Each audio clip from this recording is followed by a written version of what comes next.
கடலூரில் பள்ளி மாணவர்கள் பேருந்து படிக்கட்டுகளில் தொங்கிக் கொண்டு செல்வதை தடுக்கும் விதமாக பேருந்துகளை நிறுத்தி மாணவர்களுக்கு போக்குவரத்து போலீசார் அறிவுரை வழங்கினர்.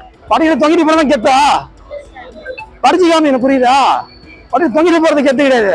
படிச்சு பெரியாதான் கெத்துக்குது. படிச்சு தொங்கிட்டு போறது, ஓடி பஸ்ல ஏறது எல்லாம் பார்க்க கூடாது. சாலை பாதுகாப்பு, சாலை பாதுகாப்பு, சாலை பாதுகாப்பு, படியில் பயணம், யார் படியில போக கூடாது. புரியுதா?